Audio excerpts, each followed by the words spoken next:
that we can use to engage with investors. So please, big round of applause for Mr. Charlie Einsmann.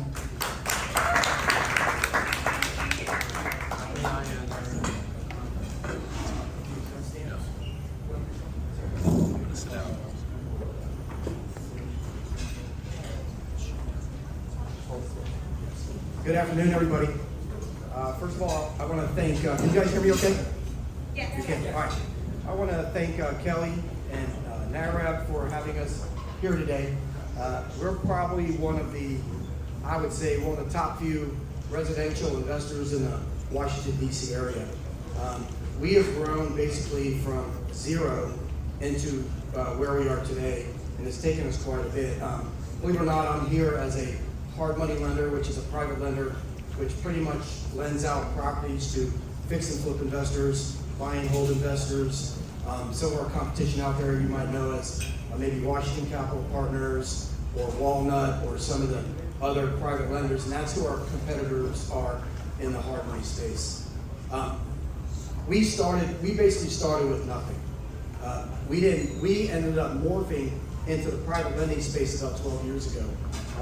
We have fixed and flipped over 400 houses. We've purchased them in various ways: courthouse steps, tax lien auctions, from realtor referrals, hoarder homes, estate sales. So we purchased them in a variety of different ways. And so through our journey of fixing and flipping houses, we ended up building a pretty sizable rental portfolio. So we have the rental portfolio of residential properties. We have some commercial properties. And so basically we have what's called a four-pronged business model. We're a private lender, hard money. We have the rental portfolio, commercial properties. We do tax lien certificate investing, and we still fix and flip properties to this day. And one of the things that we do is we basically are in the spots in our career where we want to educate people and help them out, right? Because when we do private lending, which is considered hard money lending, we lend to folks with their ability to make the money. So we want you as a client, if you're doing a fix and flip, we want you as a client to make a majority of the money. And so that's what we do. And so in the hard money space, our biggest growth arena in the private lending space is with contractors, primarily Hispanic contractors. What's going on out there is these guys, not only are they doing work for clients and making money on the general contracting side, they're also able to now find properties that are in distress, that need a lot of work, and now they're able to buy them. And so what they do is they use us on the hard money side to purchase these properties. They then go in there and do what they're good at, renovating it, right? And so then they put the property on the market and they fix and flip it. Why is that good? Well, the first reason why it's good is because now they're in an ownership capacity with an investment property, right? So what they're doing is they're getting paid on both sides. They're getting paid on their general contracting work, which they would get paid on anyway, right? Then they're getting paid on the profit of the fix and flip. So what that's doing is it's bringing out more and more money out of that asset, and it's enabling them to build what's called a capital stack. And so then once they've had that capital stack that they're doing over and over again, they take that capital stack and they just invest it into different investment vehicles, okay? And one of those investment vehicles is considered maybe a hard money fund. And so these funds are pooled mortgage funds, and they pay out a fixed return from 7.5% interest to 9% interest. So if you invest, let's say $100,000, they're getting a residual income component out of this fund. So that's where we've grown a majority of our business on the hard money side over these past years. And so another thing that we're very, very good at is that, remember guys, I told you we have fixed and flipped for over 400 houses. We are very, very, very good at finding distressed assets. We give classes on distressed assets. And if you ask me how much we charge for those classes, the answer is zero. We don't charge anybody anything because we're, like I said, we're at the point of our careers where we're trying to give back. So one of the things that we're experts on is and are finding distressed assets. And so this is what we kind of bring to the table. We certainly are a hard money lending company, but we bring the full gamut of the investor space to the table. We've had so many years of knowledge doing deals because that's all we've done is deals. And so we've seen all the good, we've seen all the bad, we know all the pitfalls. Part of our motto in life is that you as investors, we try to help you avoid pitfalls. And I can't tell you how many deals I've turned down on the private lending side, especially from the fix and flip side, where I say, hey, there's absolutely no margin. You know, you're not gonna get what you think you're gonna get for it. That renovation of a 1920s row home in Petworth, it's not $80,000 if you're doing a full gut. That renovation is probably gonna be more like 150 to 180. So you've got to calculate that into your purchase. And so a lot of times I will turn down deals just because I don't think it's a good deal. Because I don't want you to spin your wheels and get into a bad deal, lose money, maybe break even, and then you're stuck. And that's not why we're around. We're around to help. And so what I could do is I can open the floor up to you guys if you guys have any questions, or I can keep going. We'll circulate that mic. I've got a couple questions, maybe get it started. There you go, okay. There we go. Check on those, make sure they work. Testing, testing. You guys mind if I stand or you want me to sit? You can sit, relax. Karen, however you are most comfortable. Yes, please, All right. please take a seat. At this moment, if anyone has questions for him, just raise your hand and I'll give you the mic. And introduce yourself. So as people are thinking a little bit, I think we got one right there, and I'll throw one out to you to get started. In a lending environment, right, where rates are higher for just regular products, how do you speak to prospective investors, but they say, but this money is so expensive? What's an answer when someone comes to you and is like, I want to flip, but hard money's too expensive for me? Right. No, that's actually a fantastic question. You know, it probably could be a setup question. You know, I kind of set them up for that question, but I really didn't. Okay, so actually what's going on, especially in our space, is that what you have to understand, our rates are going to be high. But because of the rate increases that have happened with the feds, our rates are pretty close to what the Fed's rates are. But, so what we are, I always tell people, we rent our money out, right? So we are a lender-client relationship, but more importantly, it's a team relationship because you guys have to make the money as well. Because as long as you can fix and flip a property in, let's say, 6 months or less, your holding costs are very, very minimal. And so the faster that you can execute on the property, the better it is for you because you have less holding costs. So for example, if I do a 9-month loan in let's say Capitol Heights in PG County, and the house is vacant and it needs $70,000 worth of work, even though I'm doing a 9-month loan, and if you're fix and flipped in 120 days, then you only pay 120 days on that loan. So you're basically renting our money for the opportunity to make money. Because as a fix and flipper, where you make the money is on the buy side. So if you're buying into a good deal, that's where all the money's made. We don't make all that much money on a deal that's only out there for 4 months. So that's how we sell it. Margin's got to be there, and I'm going to go to the audience, think about the definition of good deal. Like you said that a couple times. I'd love for you to dig into that for the audience because that might be helpful. We got our first question from the audience. It's me, Tony B. Doop, doop. It's the properties. I love what you're saying. Quick question. How does somebody, because I have some folks that may be interested, that they're not incorporated, they just work for somebody, how do they get started or what are the requirements that you're looking for? And also what type of capital investment would they need? What type of down payment or, how much are they invested into that loan? Yeah, no, that's a great question. So the first thing that we require, especially in DC, they have to have an LLC. And so an LLC, we can have that set up in a matter of hours, right? And so a lot of times what we like them to do is just simply name the LLC after the property they're doing. So if they're buying something in Trinidad on let's say Oates Street or something, let's say it's 1500 Oates Street Northeast, then we'll say just set up an LLC that's 1500 Oates Street Northeast, maybe make it 2023 LLC, 2023 being the year that you bought it so that you know when that LLC was started in case you're doing multiples. So we have to do the LLC. The next thing that we do is myself and the client, we're going to evaluate that deal.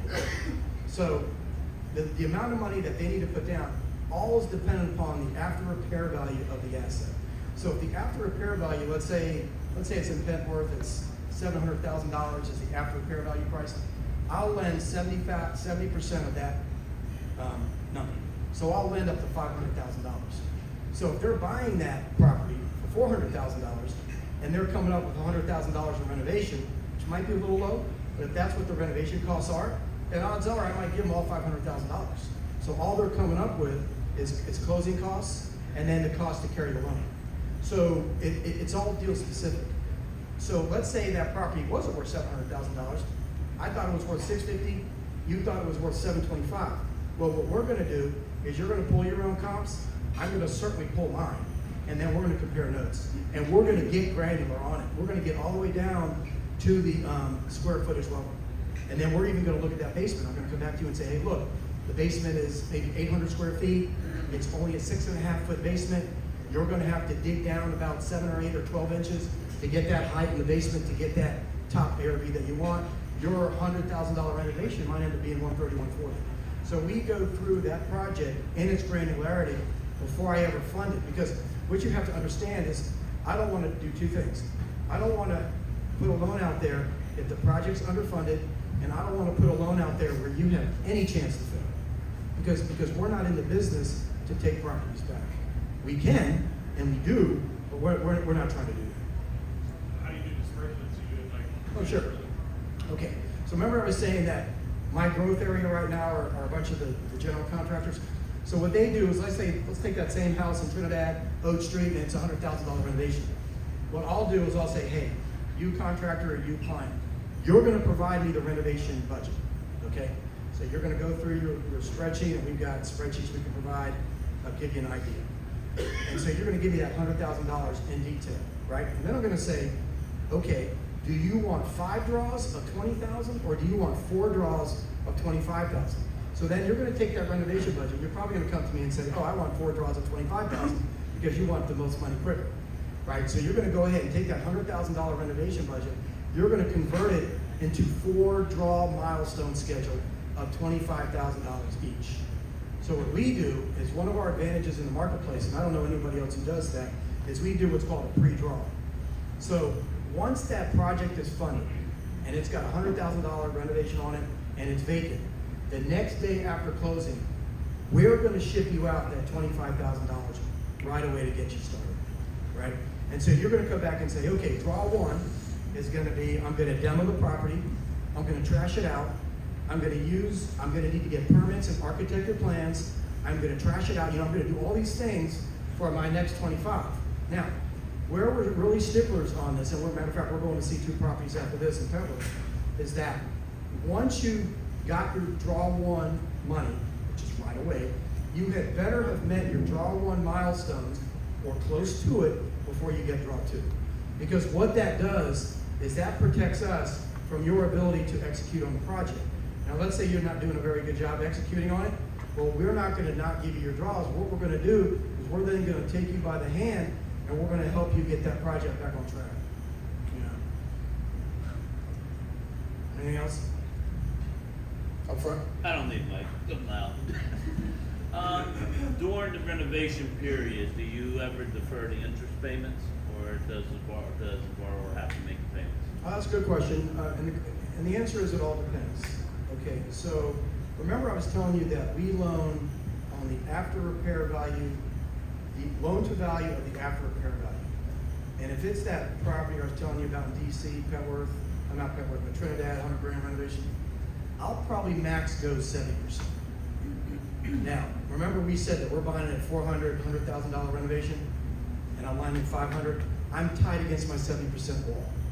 If you were buying that property for $350 and it needed the same $100,000, $450, and I'm giving you a $450,000 loan, and there was room for me to climb to 500, then I might go ahead and put in 3 to 6 months of deferred payments. For us, it just all depends on the deal, because we're protected 2 ways. I'm protected on the underwriting part of the deal, which says my LTV and the ARV, right? We got to make sure we agree on that after repair value. And then we're protected by the contractor doing the work. Protected or not protected, because that, believe it or not, is my biggest risk into the loan. Because our biggest risk of any loan that we do on the fix and flip side is the first 30 days of the project. It's getting it going, it's getting a reputable contractor who knows what they're doing, who isn't ripping off the client, who's in budget and in time, because the most critical part of it is doing good work and getting that project done, because us as lenders, we want that thing renovated and we want that back in the MLS so they could sell it in record time, get us paid back, so I can take that same money and lend it out to the next guy who's doing the same exact deal, but instead of being in Trinidad, they're doing it over in Pembroke. Kelly? Yes, so, thank you. Thank you. So my question to you is, in this process of getting different tiers for the funding, do you also make recommendations to contractors that they can use for these projects? Or is this something that they already have to have a team once you get this going? Well, no, that's the beauty of it, right? The thing that we do not shy away from is first-time investors entering the space. Because the way we look at it is that if you can find that good of a deal, we're gonna say yes. And so the next thing that we're gonna do is we're gonna say, okay, who is your contractor? And they're gonna come back and say, you know what? I don't have a contractor. I don't have anybody that I can recommend. So then what we do is we've got a list of about 6 or 9 contractors, DC, Maryland, and Virginia, that we would gladly refer them to you. Because for us, since they're vetted through us, not only doing our projects, but also doing other projects throughout the DC metro area that we know who does good work. But on the other side of things, we have certain contractors that are in our Shark Tank that we know that they don't, not only do they not do good work, but they don't pull permits and they don't do it the right way. So we will gladly refer out our contractors, because we actually would rather have you as a first-time investor use our contractors, because we'll draw, of course, with the approval of the client, we'll draw the money directly into that contractor's bank so that they have the money to keep going. Because it's all about the cash flow of the project, right? It's all about that contractor's ability to keep going. And under no circumstances do we want to be the holdup of that project. Thank you. And I want to throw an idea out, since we're talking about business building today. Whatever you're writing with, taking notes, think of somebody that you can reach out to in the next week that has maybe reached out to you. I'm thinking about investing. I want to get into real estate investing because I know over the last couple of years, everybody and their cousin wants to be a real estate investor of some kind. Something really powerful that my team has utilized is we engage them in that conversation and we challenge them to say, hey, I know you would like to be an investor, but my question for you is, what are the things that investors have to have ready? You said good deal a couple times. What do they have to know or bring to you as a good deal? Because I feel like that phrase, especially amongst email listservs, can be very subjective of what a good deal is. Yeah, no, that's a great question. So I'll cover it 2 ways. I'll cover it at the very, very beginning of the deal, and then we'll take it one step further after we said we'll do the loan. Okay, so step 1, what we need, obviously address, contract, or really what offer you might put in, right?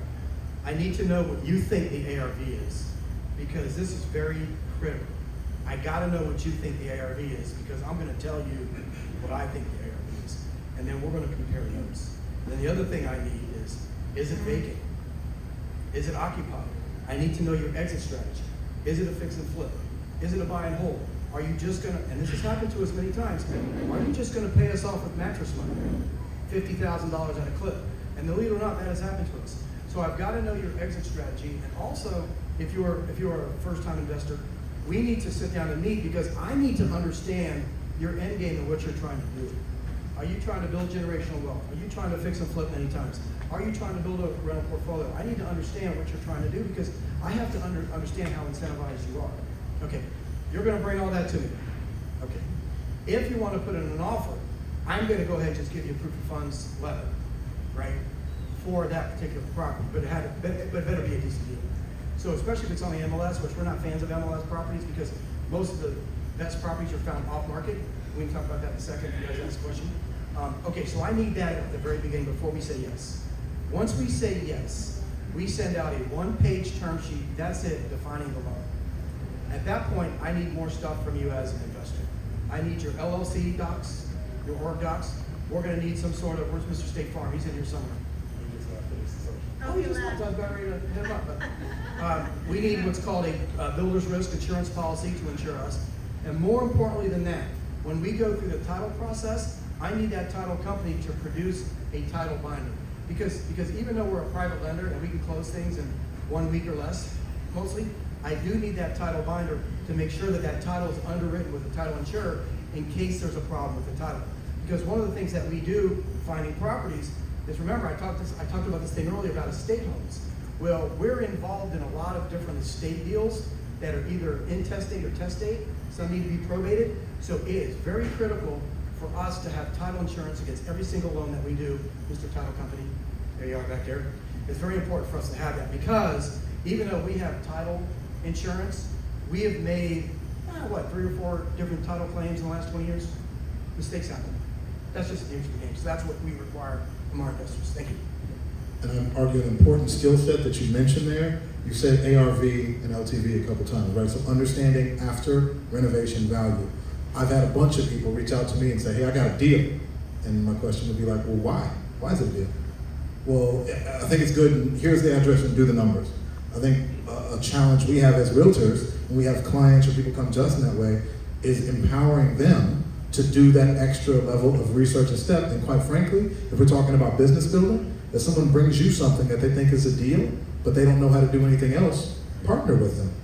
Like, why don't we, as realtors, as practitioners, as lenders, as every side, participate in the game that we are right next to all the time? Like, our knowledge and expertise to run comps and know value and know neighborhoods is what people need. Someone can always earn something off of bringing a deal, but I'd argue that the opportunities for partnership are closer to us than we think. But before we even approach the money man, we have to have a tight package and have confidence in that value. Right, and I'm really glad you brought that up, especially for you realtors that are in the room. What's the definition of an entrepreneur, right? Why are we even in the private lending hard money business, right? Well, the definition is that we saw a niche in the business community and there was a need and we filled it. Banks can't do what we do. They can't close a deal in 24 hours, the title binders out there. They're not set to do that. They can't even close in a week on a loan or a mortgage. So what I'm saying is that, and he brought up a good point, is that one of the things that's missing, especially in this DMV area, is the lack of investor-friendly agents. So if you guys just take a step back from your retail world, step into the investor space, right? I was sitting with, I think, Kathy at the table, and we were having a nice discussion about entry-level properties and how we can't find entry-level properties as realtors. Well, that's true, but it's false. It's true because the entry-level properties that we want to find, we're looking in the MLS. That's not the way we want to do it. Why do we go out there and find off-market inventory ourselves and do it that way? And then I was told, well, everybody's doing it. That's not true. Everybody is doing it the way you send mailers out to everybody.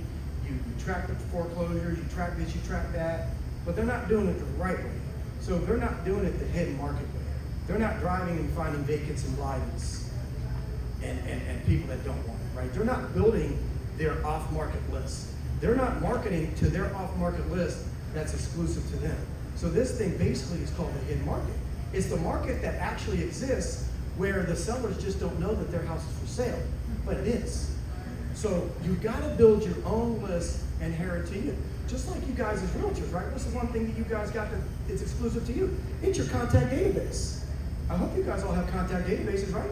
That's exclusive to you. And you guys are marketing to those contact databases to get retail clients, I hope, right? Well, this is the same exact thing. Now, this isn't a fly-by-night thing. It's going to take time and energy and effort. But why is it in your wheelhouse? Because what are you guys doing all day?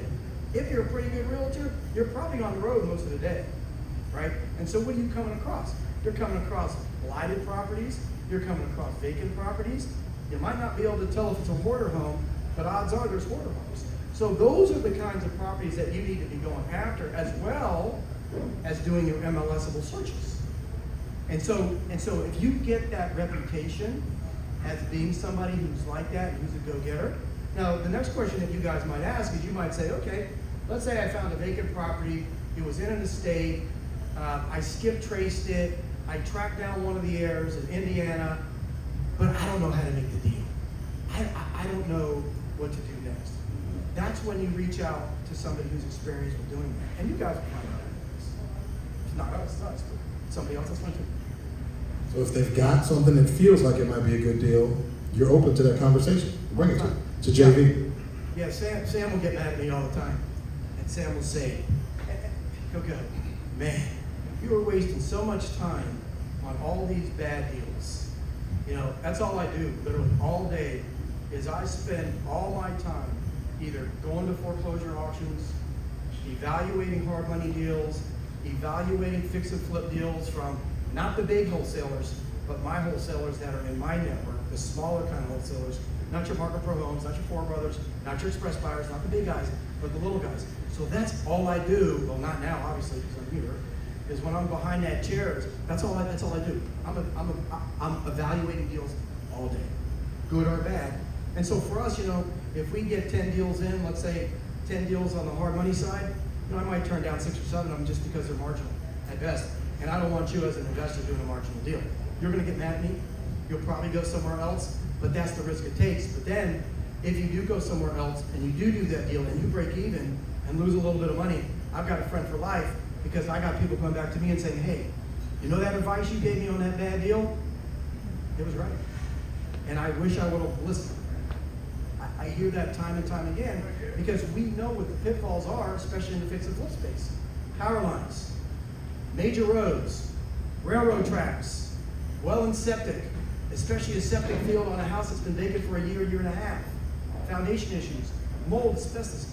We know all of the pitfalls, so we are going to save you from yourself. Any other questions that have circulated in the audience?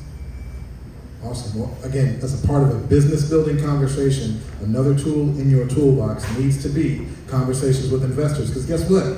Investors invest in homes, but they also buy homes to live in for themselves. So the more you can have conversations with people about bringing value, about tools like Clear Sky Financial, the more business you can build. So please, big round of applause, Clear Sky Financial. Thank you, guys. Thank you so much. I'll get my list, see who's next.